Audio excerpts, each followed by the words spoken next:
Good evening, ladies and gentlemen, and welcome to another episode of Talking Talent. My name is Andrew Fairman from Talent Box Jamaica, and tonight we have lined up for you a great discussion surrounding resume writing fundamentals. We're happy that you are here, and we have coming all the way out of Trinidad and Tobago, Amanda Lewis, who is actually resume writer, career coach, and recruiter all together. She will be sharing some of her thoughts surrounding writing your resume. So thank you very much for joining. Please let us know where you're joining from. If you're joining from YouTube, LinkedIn, or Facebook, please let us know by saying hi. Ladies and gentlemen, this is Talking Talent.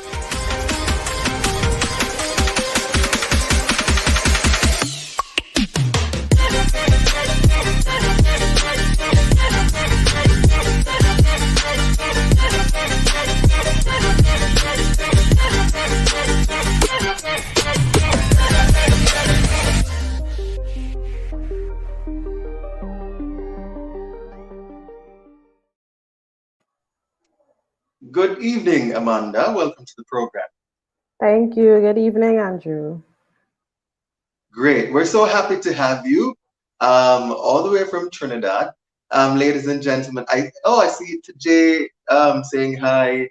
I see Tina, long time from LinkedIn. Hello. Welcome to the program. Nice having you.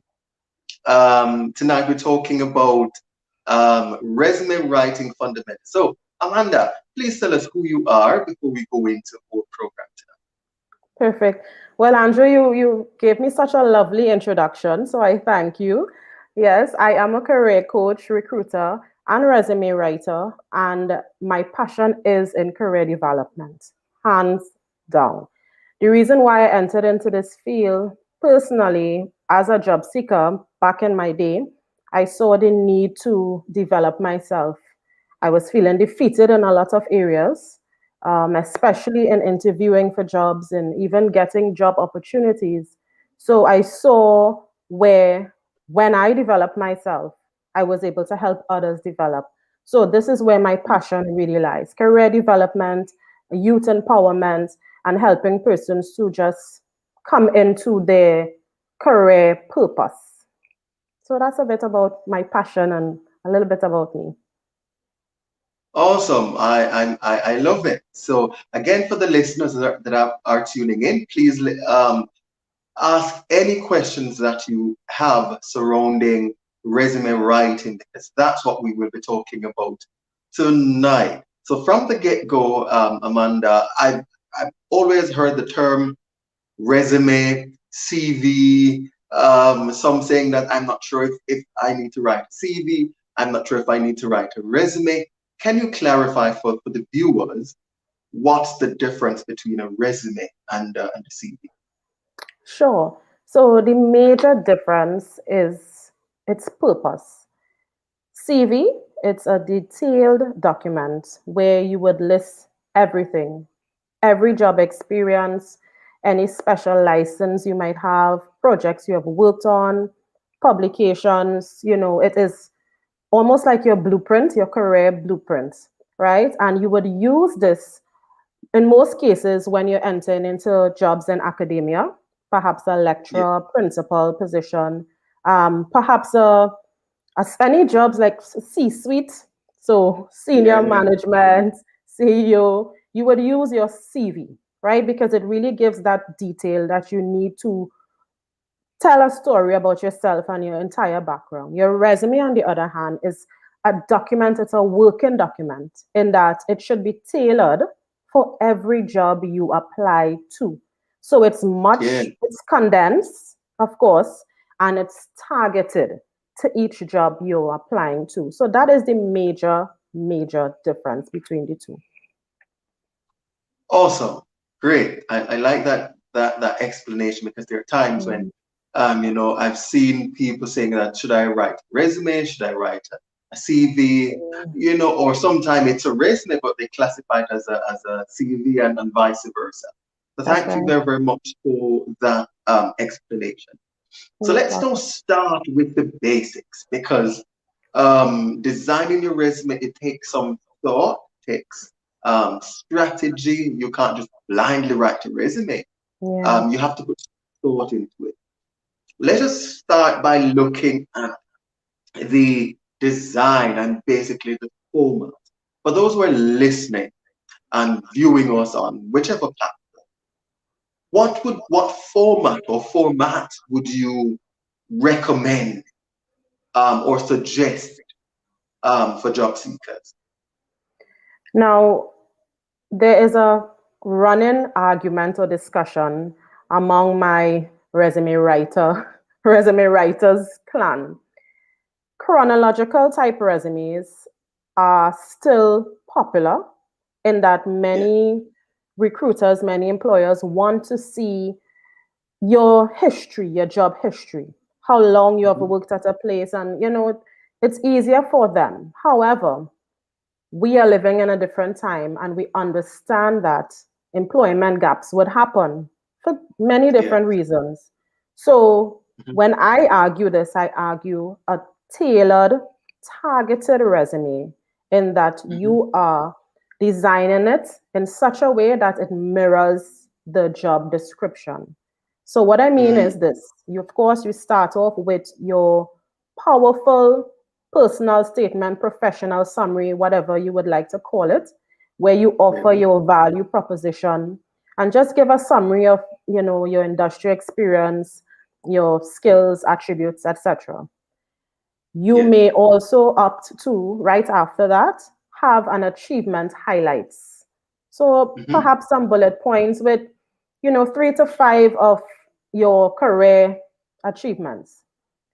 You go Mm. on with your work experience, which is, of course, is most pertinent because they want to see what is the direct link if it is you are qualified Yeah. for this job. Yeah. And education, you have your skills as well, and then Yeah. references, which, of course, I know we will talk about a little bit later on. So essentially, that basic format, I would say it's targeted, but it's also a resume that you can get a sense of that candidate's personal brand. Absolutely. Thank you. And I'm toggling between the comments and our Yes. conversation. I love that. I really like that you what you spoke about. So when a recruiter is looking really at a resume, Mhm. I'm sure you've heard of the 6 second test, or well, not six, yeah, 6 seconds or the eight It's eight. second test. Yeah. So talk to us about that. Um, you as a recruiter, when you are looking at a resume, what are the critical things you're looking? Well, every recruiter will have a list that is possibly provided by the firm or the employer that are Hmm. absolutely the things that are absolutely necessary to have. So if they are strict, as in they want someone with 5 years experience, I would look to see how much years experience the candidate has. If Yeah. they want to have someone with a degree in a particular field, again, I'm looking for that qualification. So ideally, Yeah. what I do, and a lot of my colleagues do as well, we have a table where we are able to kind of tick everything that Yes. the requirements that they meet. And then, of course, you will have candidates who obviously don't meet everything, but you are able to pick out. So, and then prioritize based on that. So, I am looking at Yeah. experience, relevant experience. I am looking at your education. I'm looking at your achievements. And these are the top 3 things that I would look as a recruiter in your resume to really ascertain if you are a suitable candidate to be interviewed. Absolutely. And on that point, as you've rightly said and alluded Mhm. to, that recruiters are different and we Yeah. all have our own ways and means of how we recruit. Yes. And for the viewers that are tuning in tonight, I'd like to suggest to them that they must pay a lot of attention to their experience and experience in terms of achievement I'm referring to. Yeah. Yes, you've been in a role for the past 5 or 10 years, but what have you accomplished? Have you been successful in that role? Um, you know, that is important. You can be in a role for 15 years, but sometimes you're just there, just doing the bare minimum, right? So clearly, Yes. in Yes. every resume that you're doing, you must put your accomplishments. And I'll touch on that later. So I'm so glad that you brought that up. Yeah. Now, I might be jumping, but can you tell me um, about now? Let's look at the colors because I've seen some really fancy, colorful resume in bold colors, and then you've seen those who just have the information Yes. but jumble. Yes. What would you say to those with extraordinary colors as well as those who really not striking for neatness? Right. That's an interesting thing that you brought up, Andrew, because you would see the extreme, right? Very lavish resumes with tables and infographics and all of the like. And then you see the Mhm. plain Jane type resume that is really not easy on the eye. I would Yeah. say that you really have to understand your industry. So before I even get Mhm. to talking about the color, you have to know your industry and what would stand. Persons who are in, let's say, in IT, graphic design, marketing, they have a little more leeway in terms of the aesthetics of their resume, the design and the color, right? Because it again it represents their personal brand and it's also synonymous with the industry itself. So, for Yeah. example, with graphic artists, they want to show off their skills, right, and Skills, design the graphical resume skills. and have those, type animated type information and infographics on their resume. Yes, However, absolutely. if you are applying for government roles, anything legal, medical, for the more, how should I call this? Serious or strict type industries, you want to make Yeah, sure that your yeah. color is mild, Very professional. Yes, mine. professional, navy blue, Absolutely. blue, if you're using blue, perhaps a royal blue, not no pastel colors, no red, no yellow, Absolutely. nothing that is too out there because you really want to maintain that professionalism in your resume. So the colors I recommend blues, but not baby blue, more on the royal blue, navy blue. Um, I recommend grays as well. Yeah, and of course you have to really understand your industry to know how much leeway you have with design. Content is important, but design is also important because that will actually encourage or discourage a recruiter and employer from even reading your content. So they both work hand in hand. Hand in hand. Yeah. And that's so true because there are times when people or job seekers really don't take the time out to think about their approach when Yeah. they are applying for a role. Yeah. And it is not just taking up a piece of paper and pen and just jotting some things down or typing it out. It's a strategic approach that you need to take That's when right. you are writing your resume.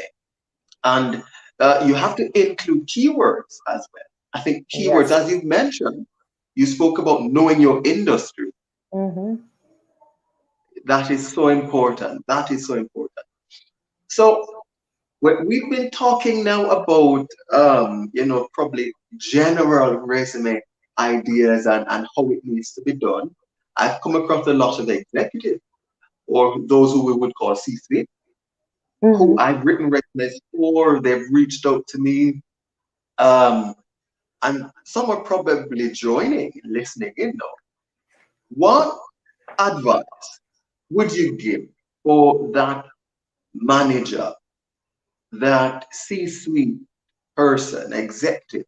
that needs to rewrite their resume? Because it is a higher position, which requires a lot of evidence of leadership and effective leadership, that is, I would always tell persons in this level to give ample evidence of such. So your achievements, even in writing your work experience, ensure that you use the CAR approach, or some people call it the PAR approach, where Yeah. you mention the challenge, the action you took, and the results, because this is really what is going to make you stand out and solidify you as a manager or managerial type professional. Always Yeah. give evidence of that leadership role. Team, how much persons you have mentored on board.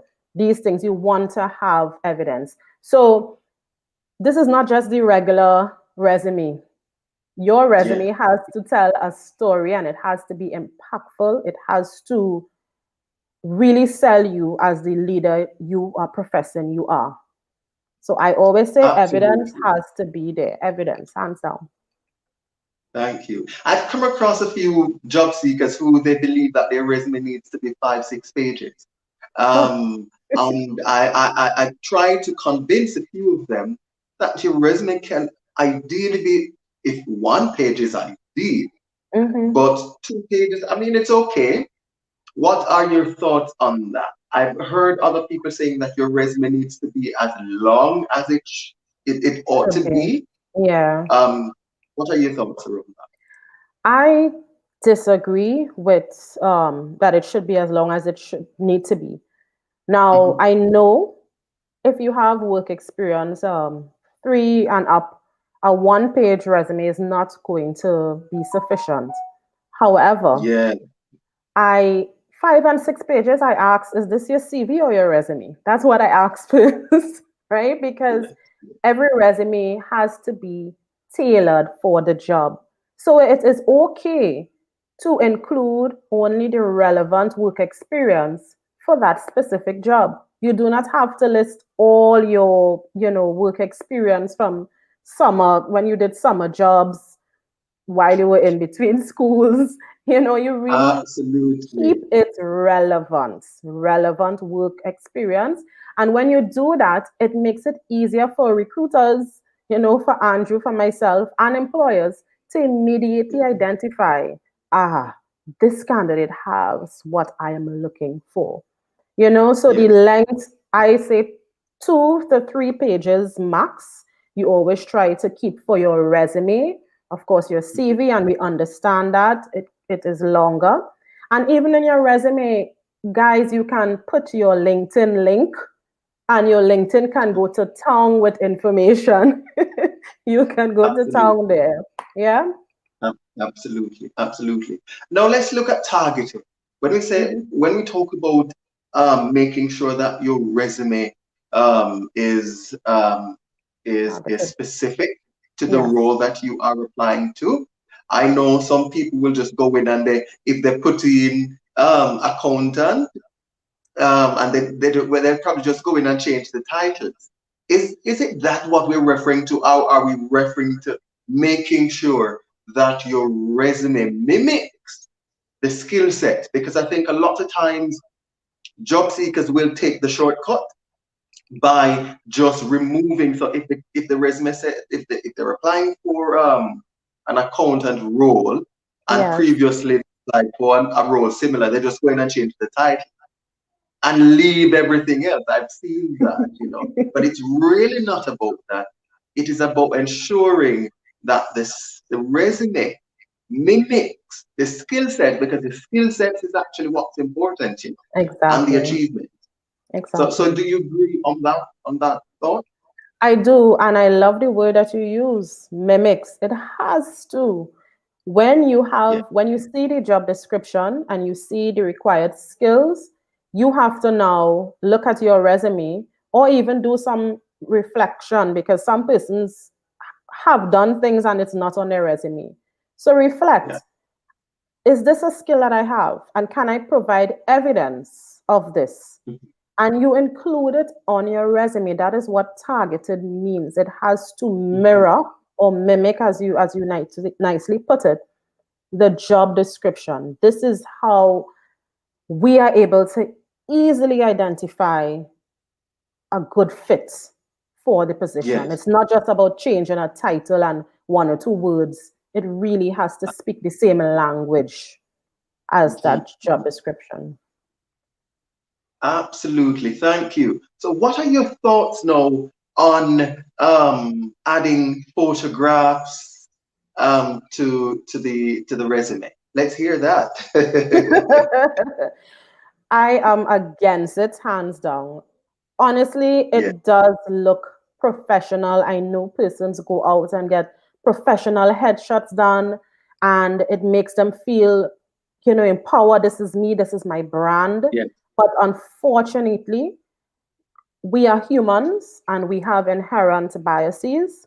And when you put your Absolutely. photo there, you are giving the recruiter, the employer, whoever is it's viewing it, a reason to judge you, prejudge you, so to speak, Yeah. um, Yeah. Yeah. and could possibly take away from your content, from your qualifications for everything. Now, I know there are jobs, and you see it in some job descriptions, they require that you send passport size pictures and whatnot. And these are mostly for jobs in maybe promotional, where you will Yes. have to be the front line. So in that case, I understand it is required, so you do so. You just have to understand that you are being assessed based on how you look, which is unfortunate. But Yeah. for everywhere else, when you send your resume, please omit your photo. Let the job interview be the first place they are able to see your face, because from the resume, they get a little sneak peek of what you're about. And if they're impressed, of course, they call you for an interview. So the interview there will be that first face to face. Or, of course, if they look you up on LinkedIn or wherever else, but it should never be on your resume. I am totally against that. Absolutely. Absolutely. Thank you so much for that. The other point that I want to talk about is the fact that when job seekers are writing their resume, the resume or the jobs experience section tend to have a lot of information as it relates to the job duties. So it's a receptionist role, and they write that answering the telephone, greeting visitors, etc. But we know we know that as a receptionist, you have to answer the phone, you have to Yes. greet visitors, etc. So we don't want you to, and I say this all the time, do not repeat the obvious. Yes. Use up that space to talk about things that we wouldn't expect a receptionist to be doing, but you are doing it. Exactly. Talk Yeah. about accomplishments. What are your thoughts on that? I agree. And you said it before too, Andrew. You really have to focus on what you uniquely contributed or achieved in that role. Any job position in all your past experience, based on the title, we could already guess what are the duties. We could Yes. see it on a job description. You know what I mean? We want to know more about you, your impact on that company, your contribution, your achievements. So tell us, use the CAR approach. Tell us the Yes. situation, what action you took, and the results. We want to see the results. And so another thing, Andrew, that similarly I have seen more than we see 8 and 9 and 10 bullet points under one job, one work Yeah. experience, one entry, and it is frustrating to see wasted space, because as you rightly say, they just list it, answering phones, help customers, and you do so much more. Everyone who is job seeking here tonight, you guys do so much more. It really requires you to dig deep and assess your performance, Yes. other than Yes. just the Yes. bare minimum, you know? Mhm. Absolutely. Absolutely. I agree with that. Mhm. Um, what are your thoughts surrounding adding references on your resume? If the job description requires it, I say, of course, Hmm. you add. But if it does Hmm. not, you have more space to sell your brand. And Hmm. also, Hmm. it gives the recruiter or employer a chance to fall in love with you based on what Hmm. you present and then call Hmm. you.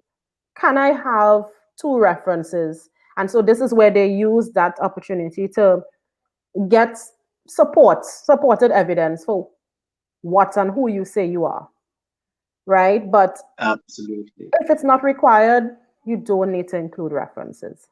This is Mhm. my personal take. The space could be better Ab- used. Absolutely. Another area that I've seen that's underutilized is actually the rewards and recognition. Whenever I get a client to rewrite a resume, I Yeah. make sure that I ask them, what have you been recognized for? What have you been awarded for? Because Mhm. again, in the back of my head, I am looking for performers. I'm Yes. digging there. I pay a lot of attention to your past um, work history, and I'm Mhm. looking for the wins. I'm looking for the successes. I'm not necessarily looking for the length of time that you're in that position. Exactly. Because Yeah. again, you can be in that position for 5, 6 years, but you Mhm. really have not accomplished anything. Yes. So for those viewing tonight, please, when you're crafting your resume, dig deep, pay attention, and just flesh out your accomplishments, your successes, your wins, your awards. What are your thoughts on that? Because that's big for me. I'm Yeah. not Yeah. sure if that. It is, Andrew, because you want to stand out as a candidate. You know, job seekers, they need to stand out. And so you want to have what you have accomplished and what you are known for, what's your reputation. Yeah, I yeah. am quite aware that not all organizations will have that reward system where, monthly, this staff member got the award for XYZ. Quite aware of that. However, the onus is on you to look at what coworkers come to you. What do they come to you for? You are known as the person to help with what issue? Are Yeah. you someone in a customer service capacity and you realize that customers like coming to you more? Mhm. So you're contributing to customer retention, right? That Yeah. is an accomplishment. And so it really, again, just requires you to look and listen. If you're not sure, ask, ask persons, what would you consider my contribution to be? Really, if you're not sure, there's no harm in asking. Yeah. Trusted Yeah. persons who could give you constructive criticism, ask them, and you would be amazed to see what people say about you. Absolutely. Now, I want to talk about as well. Sometimes, and I've heard Shanique Richards, who's joining us, talked about this in another session that I was a part of. All The right. fact that you shouldn't be saving your resume as resume. So, Yes. especially if you're using you advertise a role and there's an email address, for people to send their resume. You get 100 resume that is applications, but the subject Exactly. is saying resume, or Yeah. the resume is entitled resume, which makes it a lot more difficult for the Yeah. recruiter. And and I really want to touch on this point because I was hiring for a senior role for a client of mine, and I found some really good candidates. But in order, when I'm sending over the resumes to my client, Mm-hmm. I had to rename all of them, which really Yes. took a lot of time. Yes. Yes. So, and what are your thoughts on that? Andrew, I appreciate you did that because I was wondering if something was wrong with me. When I realize it, especially if the candidate is good, I do rename, but I send them an email because that's the career coach in me now. I do send them an email and say, please, next time, save your resume with your name, right? Your full name, resume, and perhaps the year. And it won't hurt. It will help you keep track too because you ought to be updating your resume annually. But I have saved and put a name to it, and it is time consuming. But you want to present the best candidates to your client. And so that's why I'm saying for job seekers, you really have to take the time in every aspect, not just what you write on your resume, but how you package it, how you deliver it. You have to take the time and have some pride in every aspect of it. So you have done your part. And of course, it is just up to the employer if you are someone they would like to interview to know more about. Absolutely. And I'm so happy that you said no more about.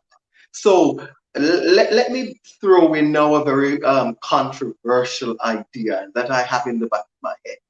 Mm-hmm. Your resume should tell enough to get you through the door.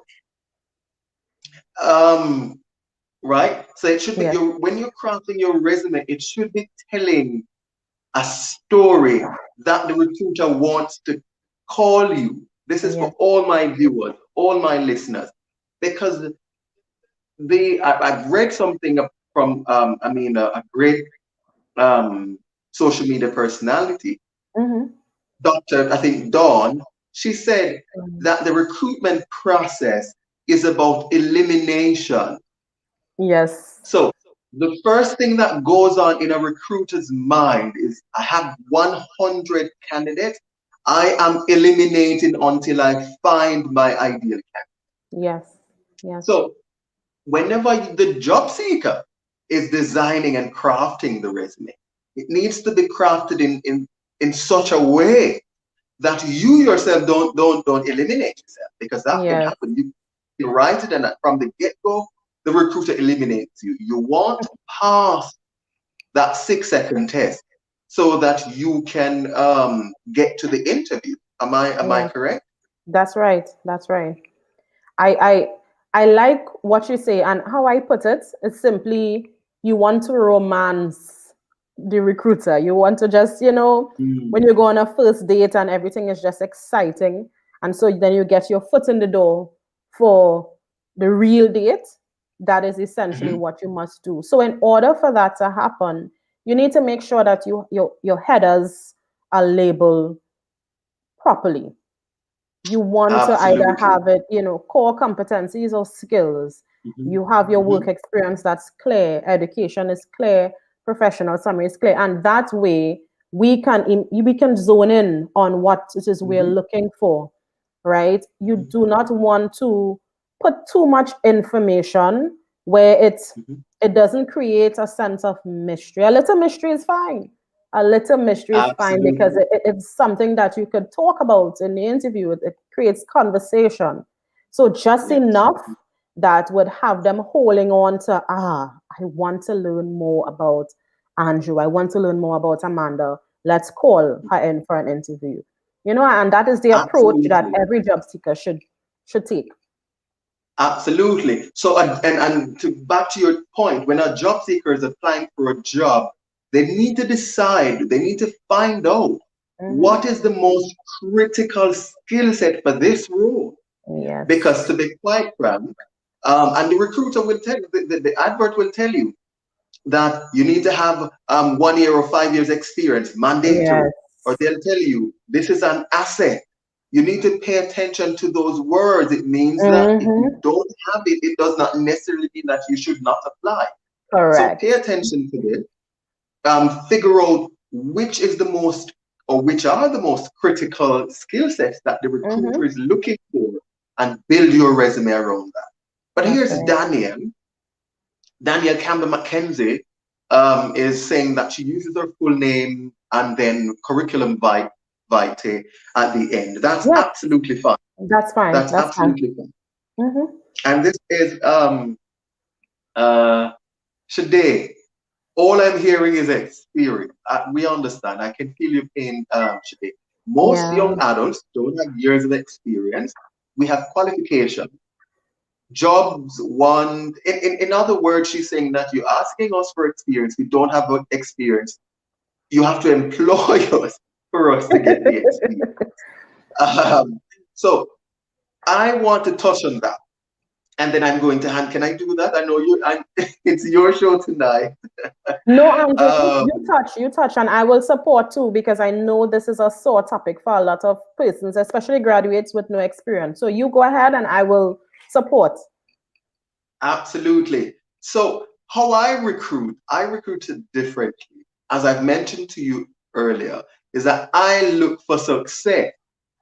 If you don't have any experience in a particular area, but you can prove to me that you've been successful in something very similar with skills that can be transferred, right?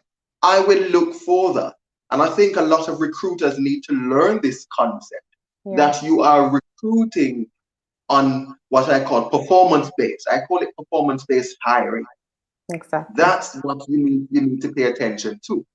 However, back to Shade's point, what you need to do is to play on volunteer experience, is to use whatever experience you have, because experience is experience, regardless of the industry, regardless if it was done at church, regardless if it was done at school, it's experience. What's your thought on that? Yeah, fully agreed. And I know that it is something. Now, I have seen persons come to me and state they don't have work experience and they also have not volunteered anywhere else. But you did go to school and you have your degree. What I always say you need to do in your 3 to 4 years degree experience, you would have worked in teams. Tell us a little bit about that. You would have, produced projects and assignments within a time limit. Tell us about that. All that goes towards performance, as Andrew is saying. So even if you do not have work experience, you don't have volunteer, you're not involved in any professional clubs or affiliations, use your school experience and pull out these transferable skills, right? Pull it out from your experience. Any leadership you had to lead, any group, time management, you have that because your organizational skills, juggling all these courses in a semester, right? All of these things, research include evidence of that. And you would see recruiters are not, most of us, we are not beasts. Employers are not beasts. They understand a graduate resume, an entry-level resume, would not have as much achievements or work experience, but they are looking to see how you sell your skills. Yeah? Absolutely. Yes, yes. I love that. I really, really like that. That point. Now, the other day, and this is what I want to share with job seekers. A couple of days, maybe 2 weeks or so ago, I got a call from a job seeker, and he said to me, "Well, I got your number from X, this person, and I'm seeking a job. This particular area is looking for." And after he said that, the very next thing that he said was, "I do not have any certificates, I do not have any qualifications, but," and I stopped him. I said, "If you start with a negative, how am I going to want to listen?" So here's what he started doing. "Listen, I do not have this qualification." It is not about qualification. It is not so much about the experience. It is about showing up as the most suitable. That's right. And most qualified. And qualified meaning that you are able to deliver. Because remember, I know when a recruiter hires, there's a problem or there's a gap in the organization. Mm-hmm. And so they're looking for somebody to come in And fill that. and That's right. solve that challenge. Mm-hmm. So you must show up as that. So what are your thoughts on that? And then I see a question coming in that I need to look at. Okay. Definitely. You starting with the negatives is not going to help you, nor would it convince the recruiter or anyone reading or speaking to you that you are the ideal candidate or a potential candidate, rather. You start with your strengths at all times. We all have the limitations. We all know areas that we need to work on. Perhaps you need to go get certified in a subject matter. Yeah. Fine, but you start with your strengths and you show your willingness to learn, your desire, your passion to learn, to contribute the strengths and skills that you do have. So always start from that angle and you're going to see the Yeah. difference. Person's going to want to read more and listen to you and believe in you and want to invest in you. So I understand and forgive me here, Andrew, if I'm straying, but I know a lot of job seekers are frustrated. I Yes. understand. I was there. I understand. But you have to empower yourself at all times. Yeah.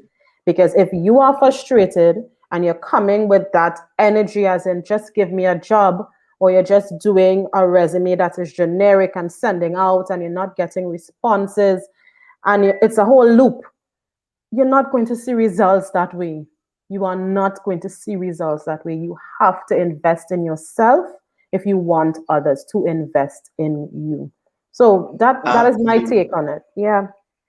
Absolutely. And I see a namesake Ricardo K. Fairman saying that if I am the managing director of a charitable organization, can I use that as a work experience? Yes. Absolutely. Yes. Absolutely, Ricardo. You can definitely use that. And for all the job seekers, again, you're tuned into Talking Talent here every Wednesday across all major social media platforms such as LinkedIn, YouTube, and Facebook.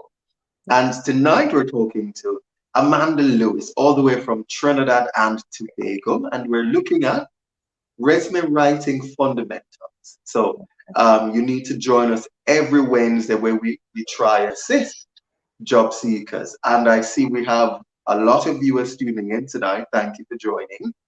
Thank you. So what are your final thoughts, Amanda? What I want persons to take away from our discussion is definitely to take some pride in writing your resume.